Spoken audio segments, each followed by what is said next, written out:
Welcome to the Explainer. So let's just dive right into this today, because we're looking at something that absolutely flips everything we thought we knew about human civilization. We're talking about a mind-blowing ancient structure in Turkey known as Göbekli Tepe. This place is 12,000 years old. And honestly, discovering it was kind of like finding a modern smartphone buried next to a T-Rex bone. It literally just shouldn't be there, according to our history books. And here's the massive mystery we're unpacking today. We've all been taught that 12,000 years ago, humans were just primitive hunter-gatherers, right? Living in caves, basically just trying to survive the day. But somehow, the people who built this site managed to quarry, transport, and stand up these massive stone monuments. How in the world did they pull this off before humanity had even invented writing, or worked with metal, or crazy enough, even invented the wheel? So, let's get into Section 1. The impossible ancient megastructure, and see exactly how this seemingly impossible feat is painting a completely new picture of our past. To really grasp this, we have to understand the sheer scale of time we're dealing with here, because it's absolutely staggering. Normally when we think of ancient megastructures, our minds jump straight to the Egyptian pyramids or Stonehenge. But get this, Göbekli Tepe is 7,000 years older than the pyramids. It's 6,000 years older than Stonehenge. It is, quite literally, the oldest large-scale structure ever built by human hands. And they definitely didn't start small. The builders of the site erected more than 200 massive limestone pillars. We're talking about central pillars that stand an incredible 20 feet high and weigh up to 15 tons each. That's like stacking a bunch of cars on top of each other. They actually extracted these colossal blocks of calcium carbonate right out of the bedrock quarries and then transported them roughly 1,600 feet to the main site. Which just brilliantly illustrates the sheer determination of these early humans.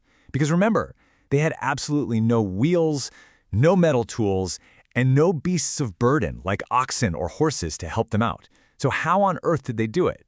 Well, they cut the stone along natural cracks in the bedrock. And from there, they likely used ropes to just painstakingly pull those massive 15-ton stones over wooden logs, or maybe even rotated them across the ground step by step. With enough people, sheer collective effort basically made the impossible a reality. Which brings us right to Section 2, decoding the T-shaped pillars. Because the unbelievable effort it took to move these stones, that's really only half the story. The real mystery lies in what they actually carved onto them. If you look really closely at these massive T-shaped twin pillars, you start to realize they aren't just columns holding up a roof. They're actually abstract representations of the human body. The horizontal top part is the head, and that vertical shaft, that's the body. And the builders carved these incredible anatomical details directly into the hard stone. You can literally see arms bent at the elbows, long fingers wrapping around the front, and even a belt carved right around the waist. And hanging down from that belt is what looks exactly like a carved fox skin. But humans definitely aren't the only figures here. Almost every standing stone is covered in this wild, diverse array of animal depictions, and they're carved with a surprisingly advanced sense of perspective. We're talking foxes, wild boars, cranes, leopards, vultures, and these creepy downward-facing snakes. And what's really interesting is that these animals are depicted in their most ferocious, aggressive forms.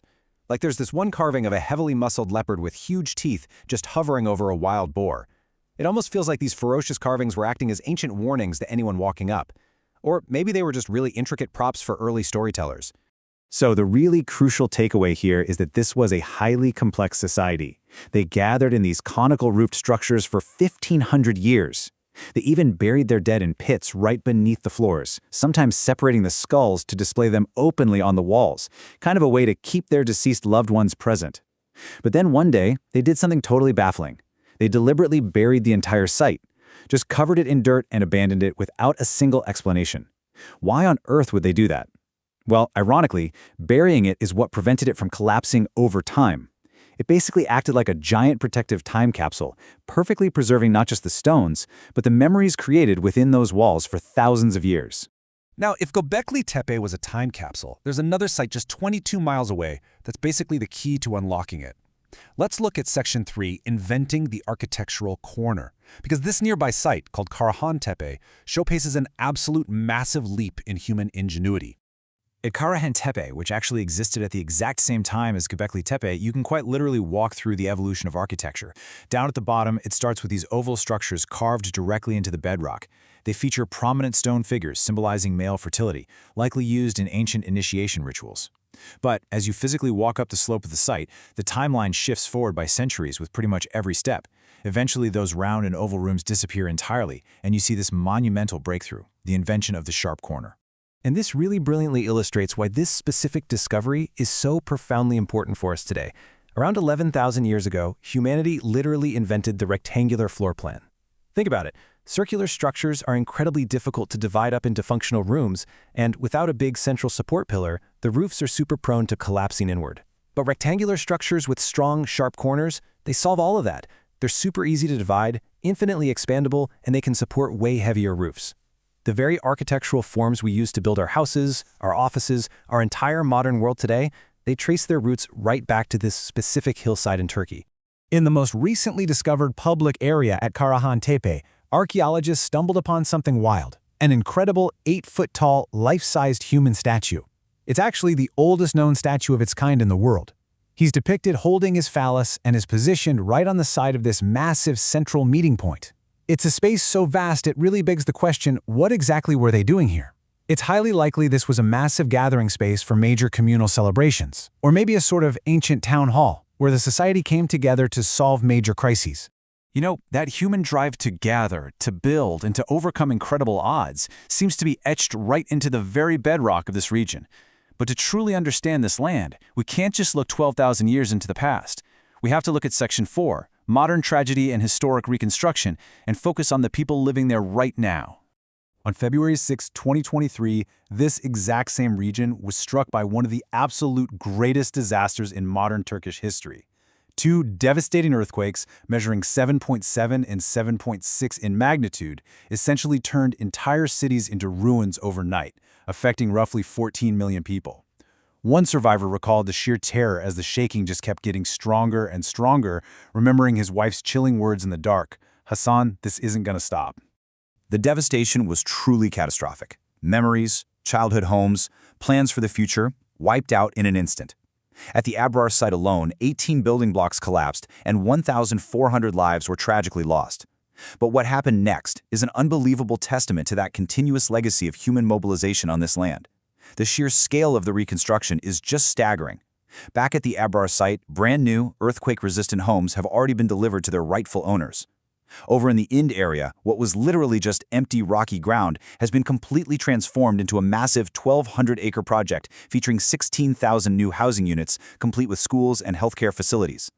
And down in Antakya, the 1,400-year-old dome of Anatolia's oldest mosque, which completely collapsed in the quake, was painstakingly restored and successfully reopened just 3 years later. Across the entire earthquake zone, a staggering 455,000 homes and workplaces have been completed. Think about that number. This immense mobilization of people worked day and night to bring these cities back from the ashes. It offered millions of people a safe, hopeful new beginning, proving without a doubt that the monumental drive to build and rebuild is still very, very much alive in this region today. Understanding this deep-rooted human drive to build really brings us to the ultimate revelation of this explainer. Let's move into Section 5, Rewriting Human History.